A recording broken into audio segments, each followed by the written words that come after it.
Hello everyone, welcome back to my channel Nandi Telugu vlogs. ఈరోజు వీడియోలో PCOD గురించి. ఎక్కడ చూసినా పీసీఓడి అంటే చాలా వరకు వింటూనే ఉన్నాను అనమాట. అందరికీ ఈ ప్రాబ్లం ఇప్పుడు కామన్ అయిపోయింది. సో దీన్ని చాలా ఈజీగా తగ్గించుకోవచ్చు. వీడియో స్కిప్ చేయకుండా లాస్ట్ వరకు చూడండి. ఎలా తగ్గించుకోవాలో మీకు ప్రాసెస్ క్లియర్గా తెలిసిపోతుంది. ఏదైనా తెలియని వరకే మనం చాలా ఇబ్బంది పడతాం. వన్స్ సొల్యూషన్ తెలిసిందంటే అది చాలా ఈజీ అనమాట. సో అందుకే నాకు తెలియక నేను చాలా మిస్టేక్ చేశాను అనమాట. ఇంత చిన్నగా స్టార్ట్ అయిన దాన్ని దాన్ని పాస్ చేసుకుంటూ పెద్ద ప్రాబ్లం అయ్యేంత వరకు పెట్టుకున్నాను. సో మీరు అలాంటి మిస్టేక్ చేయదండి. పీసీఓడి ఉంటే కరెక్ట్గా 2-3 మంత్స్, నేనైతే 2 మంత్స్లో దాని గురించి తెలియక ముందు ఇయర్స్ దాన్ని పెట్టుకున్నాను. దాని గురించి క్లియర్గా ఇన్ఫర్మేషన్ ఎలా తగ్గించుకోవాలో తెలుసుకున్న తర్వాత 2 మంత్స్లో నేను పీసీఓడి తగ్గించుకొని న్యాచురల్ ప్రెగ్నెన్సీ తెచ్చుకున్నాను. ఇప్పుడు చాలా వరకు పీసీఓడి ఉంటే కాలేజ్ పిల్లలంతా ఏమవుతుందంటే ఇర్రెగ్యులర్ పీరియడ్స్ సరిగ్గా రాకపోతే వాళ్ళు ఏమనుకుంటారు, సరే ఒక మంత్ రాకపోతే నెక్స్ట్ మంత్ వస్తుందిలే అనుకుంటారు. వాళ్ళకి క్లియర్ ఇన్ఫర్మేషన్ తెలియదు దానివల్ల ఎలాంటి ప్రాబ్లమ్స్ వస్తాయి, ఫ్యూచర్లో ఎలాంటి ప్రాబ్లమ్స్ అంతా ఫేస్ చేయాల్సి ఉంటుంది అనేసి వాళ్ళకి క్లియర్ ఇన్ఫర్మేషన్ ఉండదు. పీసీఓడి అంటే 5 డేస్ పీరియడ్స్ కాకపోతే ఫ్రీగానే ఉండొచ్చు అనే థాట్ ఉంటుంది అనమాట.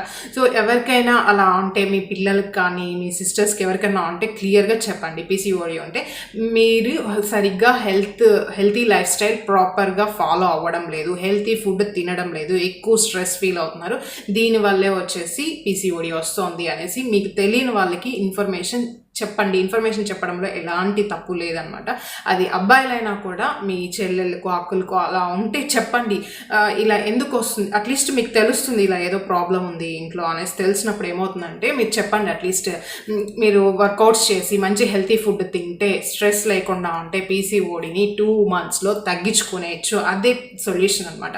సో నాకు ఎప్పుడు స్టార్ట్ అయిందంటే, నాకు బీటెక్లో ఉన్నప్పటి నుంచే స్టార్ట్ అయిందనమాట. కానీ నాకు అప్పుడు తెలియదు, కరెక్ట్గా తెలియదు. ఫస్ట్ టైం నాకు ఇర్రెగ్యులర్ పీరియడ్స్ అని వెళ్తే థైరాయిడ్ చెక్ చేసుకో అని చెప్పారు. నెగిటివ్ ప్లేస్లో చెక్ చేసుకుంటే వాళ్ళు సరిగ్గా చెప్పట్లేదు అనమాట ఏంటి అనేసి. మళ్ళీ బెంగళూరులో నేను చెక్ చేసుకున్నప్పుడు ఫస్ట్ ఈ మిస్టేక్ కూడా చేస్తుంటారు. ఇది కూడా అందరికీ చెప్పాలి. డాక్టర్ అంటే లేడీ డాక్టర్ దగ్గరికి వెళ్ళాలి, జెంట్స్ డాక్టర్ దగ్గరికి వెళ్ళకూడదు. అలా అంతే లేదు. డాక్టర్ అంటే డాక్టర్ అంతే, లేడీస్ లేదు, జెంట్స్ లేదు. సో డాక్టర్ని వచ్చేసి మళ్ళీ జెండర్గా డివైడ్ చేసి చూడొద్దండి. మంచి రివ్యూస్ చూసి ఏ డాక్టర్ మంచి వాళ్ళు అయితే అలా వెళ్ళండి. నేను అలానే మిస్టేక్ చేశాను. ఫస్ట్లో లేడీ డాక్టర్ దగ్గరికే వెళ్ళాలి, ఇలాంటి ప్రాబ్లమ్స్ అంతా లేడీ డాక్టర్స్కే బాగా తెలుస్తుందని నేను అదే ఫస్ట్ మిస్టేక్ చేసింది. లేడీ డాక్టర్ దగ్గరికి వెళ్ళాను. ఆ డాక్టర్ నాకు క్లియర్గా ఏం చెప్పకుండా వెయిట్ తగ్గు, ఓకే నీకు ఈ ప్రాబ్లం ఉంది అంటే సరైన గైడెన్స్ నాకు ఇవ్వలేదు, నా ప్రాబ్లమ్ని ఎక్స్ప్లెయిన్ చేయలేదన్నమాట. అది ఎక్స్ప్లెయిన్ చేయకపోవడం వల్ల 1 ఇయర్ నేను మళ్ళీ డిలే చేశాను. పీరియడ్స్ సరిగ్గా రావట్లేదు, నాకు తెలియట్లేదు అసలు ప్రాబ్లం ఏంటి అని తెలిస్తే కదా, ఓకే పీరియడ్స్ రావట్లేదు దాని గురించి ఏముందిలే అనేలాగా నేను అది ఎప్పుడో 3 మంత్స్కి ఒకసారి 4 మంత్స్కి ఒకసారి వస్తుంది. అప్పుడు నా ఫేస్ చూస్తే ఒక కంప్లీట్ డిఫరెంట్గా ఉండేది. ఎక్కువ పింపుల్స్ వచ్చేది, ఓవర్ మెచ్యూర్డ్గా, అన్వాంటెడ్ హెయిర్ ఫాల్. అంటే ఒక్కొక్కసారి నా మీద నాకు కోపం వచ్చేది అనమాట. ఏంటి ఇంకా వెయిట్ రెడ్యూస్ అవునా, ఇలానే ఉండిపోతానా అనేసి అనిపిస్తూ ఉండేది అనమాట. ఇంకా చుట్టుపక్కల చూసే వాళ్ళు కూడా ఏం చెప్తూ ఉంటారంటే, ఏంటి నీ ఫేస్ ఇలా అయిపోయింది, నువ్వేంటి ఇలా అయిపోయావు, కొద్దిగా బరువు తగ్గు, ఏంటి నీకేం కష్టాలు లేవా, తినిందంతా బాగా ఒళ్ళు పడుతుందా, ఇలా కమెంట్స్ అంతా చేస్తూ ఉంటారనమాట. సో అవన్నీ ఒకటిగా ఉంటుంది. మనకి తెలియకపోవడం వల్ల దాన్ని అలానే ఆ ప్రాబ్లమ్ని ఇయర్స్ పాస్ చేసుకుంటూ వెళ్తూ ఉంటాం అనమాట. నెక్స్ట్ వచ్చేసి నాకు మ్యారేజ్ అయిన తర్వాత మా హస్బెండ్ చెప్పారు, డాక్టర్ అంటే లేడీ డాక్టర్, జెంట్స్ డాక్టర్ అని చూడొద్దు, మంచి డాక్టర్ని చూసి, మనకి ప్రాక్టోలో యాప్స్ చాలా వచ్చేసాయి, మంచి డాక్టర్ని చూసి రివ్యూస్ చూసుకొని వెళ్ళాలి అనేసి. సో నేను ఒక డాక్టర్ని చూసాను, రివ్యూస్ చాలా పాజిటివ్గా ఉన్నాయి. ఇది కూడా ఉంటుంది, కొందరు ఫేక్ రివ్యూస్ అంతా పెడుతూ ఉంటారు. మనం బాగా తెలుసుకొని ఇన్ఫర్మేషన్ తెలుసుకొని వెళ్ళడం మంచిది. నేనైతే డాక్టర్ ఇన్ఫర్మేషన్ ఎవరికైనా కావాలంటే కమెంట్ చేయండి. బెంగళూరులో ఉంటే ఆ డాక్టర్ వచ్చి చాలా క్లియర్గా చెప్తారు. Extra charges, extra scannings, medicines ఏవంటే అవి ఇవ్వడం అలా చేయరు. ఫస్ట్ నేను వెళ్ళిన లేడీ డాక్టర్ వచ్చేసి 10,000 నా దగ్గర మనీ తీసుకున్నారు. అసలు 10,000 దానికి అవసరం లేదు. నేను జెంట్స్ డాక్టర్ దగ్గరికి వెళ్ళినప్పుడు నాకు 1,500 అయింది. క్లియర్గా ఇన్ఫర్మేషన్ చెప్పారనమాట. ఫస్ట్ టైం వెళ్ళినప్పుడు స్కానింగ్లు తీపిచ్చేసినారు. వాళ్ళకి తెలిసిన స్కానింగ్ సెంటర్స్లోనే స్కానింగ్స్ అన్ని, ఎందుకంటే వీళ్ళకి కూడా కొద్దిగా మనీ వస్తుంది. సో అక్కడ రెఫర్ చేస్తారు, అక్కడే స్కాన్ తీసుకోండి అని. స్కానింగ్స్ అంతా తీయడము, ట్యాబ్లెట్స్ అంతా ఇవ్వడం, ఏవో పౌడర్స్ అంతా ఇచ్చి మిక్స్ చేసుకొని తాగమని చెప్పడం, ఇలా అంతా చేశారు. కానీ నాకు క్లియర్గా ఏ ప్రాసెస్ చెప్పలేదన్నమాట. సెకండ్ టైం వెళ్ళిన డాక్టర్ వచ్చేసి చాలా క్లియర్గా చెప్పారు. నాకు ఇప్పటికి కూడా ఆ డాక్టర్ ఎక్స్ప్లెయిన్ చేశారు పేపర్లో. ఒక పేపర్ తీసుకొని డయాగ్రామ్స్ వేసి ఇలా ఇలా జరుగుతుంది, పీరియడ్స్ రాకపోతే ఇలాంటి ప్రాబ్లమ్స్ అంతా వస్తుంది, ఇది పీసీఓడి ఉంది, స్కాన్ చేయకముందే నీకు పీసీఓడి ఉంది అని చెప్పేశారు. కానీ మనం అలా డైరెక్ట్గా చెప్పడం కరెక్ట్ కాదు, ఒకసారి నీకు స్కాన్ చేద్దాము, స్కాన్ చేసి మనం కన్ఫర్మ్ చేసుకుందాము అనేసి స్కాన్ చేశారు. స్కాన్ చేసిన వెంటనే పీసీఓడి ఉంది అని చెప్పారు. పీసీఓడికి ఎలా మెథడ్స్ వచ్చేసి ఫాలో చేస్తే పీసీఓడి తగ్గుతుంది అని చాలా క్లియర్గా చెప్పేశారు. నువ్వు ఇంత వెయిట్ ఉన్నావమ్మా, నువ్వు ఇంత వెయిట్ తగ్గించుకో, ఆయిలీ ఫుడ్ తగ్గించుకో, బేకరీ ఫుడ్ అంతా తినద్దు, బాగా ఎక్సర్సైజ్ చేయి, బాగా వర్కౌట్స్ చేయి, ఫిజికల్ యాక్టివిటీస్ ఉండాలి. మీరు ఎక్కువ జాబ్ చేసేవాళ్ళు, చదువుకునే పిల్లలు ఇప్పుడైతే అస్సలు ల్యాప్టాప్, ఫోన్ ఇదే ఎక్కువ స్క్రీన్సే చూస్తూ ఉంటారు. సో మాకన్నా అప్పుడు వచ్చేసి అంత ఎక్కువ ఉండేది కాదు. ఇప్పుడు చిన్న పిల్లల నుంచి వచ్చేసి అస్సలు ఆడుకోవట్లేదు, ఎవ్వరు బయటకు వెళ్ళి ఆడుకోవడం అలా ఏం లేదు. వీడియో గేమ్స్, ఇంట్లోనే కూర్చొని ఆడుకోవడం, ల్యాప్టాప్స్ చూడడం, ఫోన్స్ చూడడం ఇలా అంతా ఉంటుంది అనేసి చాలా క్లియర్గా తను ఎక్స్ప్లెయిన్ చేశారు. నువ్వు ఇలా చేస్తే నీకు ఇలాంటి రిజల్ట్స్ వస్తుంది అని క్లియర్గా చెప్పేశారు అనమాట. ఆ డాక్టర్ చెప్పడంతోనే నాకు చాలా కాన్ఫిడెన్స్ వచ్చింది. సో మనం రైట్ డాక్టర్ని చూస్ చేసుకోవడం కూడా చాలా ఇంపార్టెంట్ అనమాట. సో మీరు వెళ్ళేటప్పుడు డాక్టర్ని, జెండర్ని అస్సలు చూడొద్దండి, మంచి డాక్టర్గా ఉంటే వెళ్ళండి అంతే. నెక్స్ట్ డాక్టర్ వచ్చేసి నాకు చెప్పారు. చెప్పినప్పుడు కూడా నేను ఫస్ట్ ఓకే డాక్టర్ చెప్పారు నేను తగ్గాలి అనుకున్నాను. కరెక్ట్గా 2019లో అనమాట. నా దగ్గర రిపోర్ట్స్ అన్నీ ఉన్నాయి, మీకు చూపించాలి అనేసి నేను రిపోర్ట్స్ కూడా పెట్టుకున్నాను. 2019లో వెళ్ళాను అనమాట. కరెక్ట్గా 2019లో వెళ్ళినప్పుడు డాక్టర్ వచ్చేసి పీసీఓడి ఉంది అనేసి నాకు చెప్పారు. నాకు స్కానింగ్స్ అన్నీ కూడా తీశారనమాట, పీసీఓడి ఉంది అనేసి. ఓకే, వెయిట్ వచ్చేసి 58 kgs వరకు తగ్గమని చెప్పారు. అప్పుడు నా వెయిట్ వచ్చేసి 78 ఉంది. అట్లీస్ట్ 10 kgs తగ్గితే నీ ప్రాబ్లం క్యూర్ అయిపోతుంది, రెగ్యులర్ పీరియడ్స్ వస్తుంది అనేసి చెప్పారనమాట. సార్ అంటే నాకు 20 డేస్కో 21 డేస్కి అనుకుంటా, ఇది అందరికీ ఇస్తుంటారు. 21 డేస్కి ట్యాబ్లెట్స్ ఇస్తారు. 21 డేస్ ట్యాబ్లెట్స్ వేసుకుంటే ఒక 4-5 డేస్ తర్వాత పీరియడ్స్ వస్తుంది. మళ్ళీ పీరియడ్స్ వచ్చినాక 3rd డే నుంచి మళ్ళీ ట్యాబ్లెట్స్ యూజ్ చేయాలన్నమాట.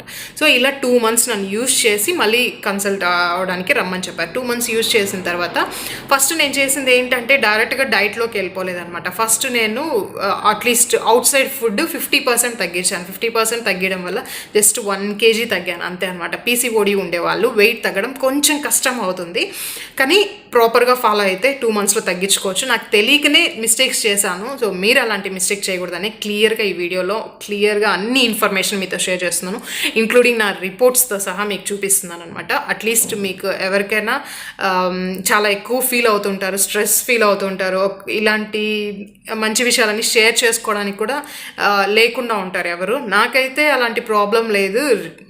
ఆఫ్కోర్స్ రిలేటివ్స్ వరకు వస్తే చాలా ఎక్కువ గుచ్చే మాటలు మాట్లాడుతూ ఉంటారనమాట. ఏంటి మ్యారేజ్ అయింది, ఇంకా ఏం విశేషం లేదా, ఏంటి ఇంత లావు అయిపోయావు, ఏం ప్రెగ్నెన్సీ ఏంటి, ఏమన్నా శుభవార్త ఉందా, ఇట్లా మాట్లాడుతూ ఉంటారనమాట. సో వాళ్ళు నార్మల్గా అడిగినా మనకు ఆ టైంలో వచ్చేసి ఎక్కువ ఫీల్ అవుతూ ఉంటాము. కొందరు తెలిసి అడుగుతారు, కొందరు తెలియక అడుగుతూ ఉంటారు. సో అవన్నీ మీ మైండ్లో పెట్టుకోవద్దండి. మీరు పీసీఓడి ఉంది, తగ్గించుకోవాలి. ఒకవేళ ఎవరైనా ప్రెగ్నెన్సీకి ప్లాన్ చేస్తుంటే మనం న్యాచురల్ ప్రెగ్నెన్సీ ఎలా తెచ్చుకోవాలి అది మాత్రమే చూడండి. చుట్టుపక్కల వాళ్ళు ఏం మాట్లాడుతున్నా అసలు పట్టించుకోవద్దండి. 2011లో ఒకసారి చెక్ చేయించుకున్నాను. 2 months తర్వాత వెళ్ళాను అనమాట. వెళ్తే అప్పుడు ఒక 1 month నెక్స్ట్ ఇయర్కి వెళ్ళిపోయింది కదా, 2020లో వెళ్ళాను. నువ్వు సీరియస్గా తీసుకోవట్లేదమ్మా అని చెప్పారు. 1 kg తగ్గావు, అవుట్ సైడ్ ఫుడ్ అంతా తగ్గించావు అని చెప్పారు. నేను చెప్పాను అనమాట, ఇలా అవుట్ సైడ్ ఫుడ్ అంతా తగ్గించుకున్నాను కానీ వెయిట్ అనేది తగ్గట్లేదు అనేసి. అప్పుడు మళ్ళీ ఇంకొక ఇన్ఫర్మేషన్ ఇచ్చారు. ఎందుకంటే పీసీఓడి ఉండేవాళ్ళు అందరికంటే ఎక్కువ స్ట్రిక్ట్ డైట్ చేయాలి, ఎక్కువ వర్కౌట్స్ చేయాలి, అప్పుడే తగ్గుతారు.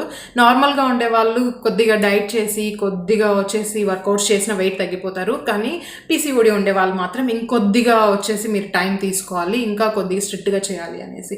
సో నాకు వచ్చి ఏం అర్థం కావట్లేదు. అవుట్ సైడ్ ఫుడ్ అంతా తగ్గించేసాను, తినడంలో కూడా కొంచెం తగ్గించాను, ఏదో వాకింగ్ చేస్తున్నాను, అయినా కూడా 1 kgనే తగ్గాను అనేసి చెప్తున్నారు అనేసి ఉండిపోయాను. నాకు ఎక్కడ మోటివేషన్ స్టార్ట్ అయిందంటే, మేము ఉండే ఇంట్లో కిందింట్లో వచ్చేసి ఒక లేడీ ఉండేవాళ్ళు. తనకి చాలా చిన్న బేబీ, 5-6 months ఉంటుంది అంతే అనమాట. తను నేను ఫస్ట్ టైం చూసినప్పుడు చాలా లావుగా అనేది. వాళ్ళు ఉండే ఇల్లు కూడా వచ్చేసి బ్యాచులర్స్ ఉండే ఇల్లాగా. తన వల్లే నాకు మోటివేషన్ స్టార్ట్ అయింది. 60-70% అనమాట. మిగతా మా హస్బెండ్ సపోర్ట్ చేస్తున్నారు. ఎంత హస్బెండ్ సపోర్ట్ చేస్తున్నా వీళ్ళు వచ్చేసి అంటే మనం ఫీల్ అవుతామనేసి సపోర్ట్ చేస్తున్నారు. నాకు నిజంగానే ప్రాబ్లం ఉంది, నేను ఫీల్ అవుతాననేసి మా హస్బెండ్ నాకు పాజిటివ్గా సపోర్ట్ చేస్తున్నారు అనేసి అనిపిస్తుంది అనమాట. వాళ్ళు మనకి ఎంత మంచిగా చెప్పినా, సపోర్ట్ చేసినా, మన వాళ్ళు మనకి సపోర్ట్ చేస్తే వాళ్ళు నిజంగా ప్రాబ్లం ఉన్నా వాళ్ళు వచ్చి దాన్ని చూడకుండా మన కోసం మనం ఫీల్ అవుతామని సపోర్ట్ చేస్తున్నారు అని అనిపిస్తుంది. సో తను 20 kgs తగ్గిందనమాట. సడన్గా నేను చూసి షాక్ అయిపోయాను. తను జిమ్కి వెళ్ళట్లేదు, తను ఉండే ఇల్లు చిన్నది, తనకి 5 months బేబీ ఉంది, ఎవరు చూసుకునే వాళ్ళు లేరు, కానీ 20 kgs తగ్గింది తను 3-4 monthsలో. తన్ని చూసి నేను చాలా షాక్ అయిపోయాను అనమాట. ఫస్ట్ చూసిన దానికి, సెకండ్ టైం నేను చూసిన దానికి చూసి చాలా షాక్ అయిపోయాను. నాకు తను చాలా మోటివేషన్ అనమాట. సో తను ఎక్కడికి వెళ్ళట్లేదు, ఇంట్లోనే ఉండి ఒక బేబీని పెట్టుకొని తన టైం వచ్చేసి తీసుకొని తన వెయిట్ తగ్గించుకునింది. సో మనం అనుకుంటే ఎక్స్క్యూజెస్ అంతా ఏం చెప్పాల్సిన అవసరం లేదు. మనకు టైం లేదు, నాకు వచ్చేసి బేబీ ఉంది, చూసుకోవడానికి ఎవరు లేరు అనేసి, వర్క్ ఎక్కువగా ఉంటుంది, ఇట్లంతా ఎక్స్క్యూజెస్ అంతా చెప్పకూడదు. తగ్గాలి అనుకుంటే మనం ఈజీగా తగ్గిపోవచ్చు అనమాట. తను చూసిన డే తర్వాత నుంచి నేను కూడా తగ్గాలి. తను 20 kgs బాబుని పెట్టుకొని 20 kgs తగ్గింది. సో నేను వచ్చేసి అప్పటికి ఇంకా బేబీ లేదు. సో నాకు అప్పుడు వర్క్ కూడా చాలా తక్కువే అనమాట. సో నాకు అంత ఎక్కువ కమిట్మెంట్స్ లేదు. సో నేను వెయిట్ 10 kgs తగ్గాలంటే తగ్గాలి అనేసి ఒక పేపర్లో తీసుకొని ఇంత వెయిట్ ఉన్నాను, ఈరోజు వెయిట్ చెక్ చేసుకొని ఇంత వెయిట్ ఉన్నాను, సో ఇంత వెయిట్ తగ్గాలి అని ఫుడ్ చార్ట్ అంతా ప్రిపేర్ చేసుకునేసి అనమాట. కరెక్ట్గా 2 monthsలో నా పీసీఓడి తగ్గిందని నాకు విషయం కూడా తెలియదు. ఇంకొక విషయం చెప్పాలి, ప్రెగ్నెన్సీ ప్లాన్ చేసేటప్పుడు ఆ 21 days క్యాప్సూల్స్ వేసుకోకూడదు అనమాట. డాక్టర్కి నేను డైరెక్ట్గా చెప్పాను, ఈ ట్యాబ్లెట్స్ వేసుకుంటూ ప్రెగ్నెన్సీకి ప్లాన్ చేయొచ్చా అంటే అప్పుడు ఆ ట్యాబ్లెట్స్ ఇవ్వలేదు. 5 daysకి ఒక ట్యాబ్లెట్స్ ఇచ్చారు. ఆ ట్యాబ్లెట్స్ నేమ్స్ అంతా నాకు అంతగా తెలియదు, అన్ని రిపోర్ట్స్లో ఉన్నాయి. 5 days ట్యాబ్లెట్స్. అది ఎలా అంటే ఫస్ట్ 5 daysకి ఆ ట్యాబ్లెట్స్ వేసుకుంటే పీరియడ్స్ వస్తుంది అనమాట. వెయిట్ చేయాలి, మళ్ళీ ప్రెగ్నెన్సీ టెస్ట్ చేసుకొని మళ్ళీ ప్రెగ్నెంట్ కాకపోతే ట్యాబ్లెట్స్ వేసుకోవాలి, అలా ఉన్నదన్నమాట. నేను అవంతా 1 month యూజ్ చేశాను అంతే ఆ ట్యాబ్లెట్స్. అది పీరియడ్స్ రెగ్యులర్గా రావడానికి అంతే అనమాట, దానికి ప్రెగ్నెన్సీకి సంబంధం లేదు, పీరియడ్స్ రెగ్యులర్గా రావడానికి. సో నేను బాగా వర్కౌట్స్ చేశాను, ఎంత స్ట్రిక్ట్గా అంటే అంత స్ట్రిక్ట్గా చేశాను. ఇది తినాలంటే ఇదే తినాలి, నాకు ఇష్టం లేకపోయినా, ఇది తినకూడదంటే ఇది తినకూడదు అనేసి. ఎందుకంటే నేను వచ్చేసి న్యాచురల్ ప్రెగ్నెన్సీ కావాలని చాలా స్ట్రిక్ట్గా డిసైడ్ అయిపోయాను అనమాట. సో నెక్స్ట్ వితిన్ 2 monthsలో కరెక్ట్గా 2021లో స్టార్ట్ చేశాను. 2020 1st month ఎండింగ్లో అలా స్టార్ట్ చేశాను. నెక్స్ట్ వచ్చేసి 2020 5th monthకే నేను ప్రెగ్నెంట్ అయ్యి 6 weeks అయింది, అంటే 4th monthలోనే అయిపోయాను అనమాట, ప్రెగ్నెంట్ అయ్యాను. So natural pregnancy. డాక్టర్ దగ్గరికి వెళ్ళినప్పుడు స్కానింగ్ హార్ట్ బీట్ విన్నప్పుడు నాకు ఎంత హ్యాపీ అనిపించిందంటే, నేను అన్ని రోజులు వర్కౌట్స్ చేసింది, ఎక్సర్సైజ్ చేసింది, సో అవంతా నేను ఏం ఫీల్ అవ్వలేదు అనమాట, చాలా హ్యాపీగా ఫీల్ అయిపోయాను అనమాట. సో మీరు కూడా డాక్టర్ని అడిగి కనుక్కోండి ఒకసారి. పీసీఓడి వల్లే మీకు వచ్చేసి ప్రెగ్నెన్సీ డిలే అవుతుంది, వెయిట్ తగ్గితే అవ్వచ్చు అనుకుంటే వీలైనంత వరకు న్యాచురల్ ప్రెగ్నెన్సీకి ట్రై చేయండి. మనం కష్టపడితే రిజల్ట్స్ అనేది ఖచ్చితంగా ఉంటుంది. సో నేను అప్పుడు కష్టపడి వర్కౌట్స్ చేసింది, హెల్తీ ఫుడ్ తినింది, నా ప్రెగ్నెన్సీకి అంతా యూజ్ అయిందనమాట. అప్పుడు చేసి నేను అలానే ఫాలో అవుతున్నాను. వర్కౌట్స్ వచ్చి హెవీగా చేయను, ప్రెగ్నెన్సీ టైంలో ఎలాంటి వర్కౌట్స్ చేయాలో అలా చాలా ఈజీ వర్కౌట్స్ చేసేదాన్ని. సో నాకు న్యాచురల్ డెలివరీ అవ్వడానికి కూడా చాలా యూజ్ అయింది. సో నా స్టోరీ ఇది ఎందుకు మీకు షేర్ చేసుకున్నాను అంటే, మీలో ఒక్కరికైనా ఇది యూస్ఫుల్గా ఉండి మీ ప్రాబ్లం క్యూర్ అవుతుంది అనే ఒక చిన్న ఆశ అనమాట. సో ఇంతే ఈరోజు వీడియో. మీకన్నా వీడియో యూస్ఫుల్గా అనిపిస్తే please like, share and comment. ఎవరైనా ఫస్ట్ టైం నా వీడియో చూస్తున్నట్లయితే కన్నా సబ్స్క్రైబ్ చేసుకోవడం మర్చిపోదండి. మళ్ళీ ఇంకొక మంచి వీడియోతో కలుద్దాం. Till then take care, bye bye friends.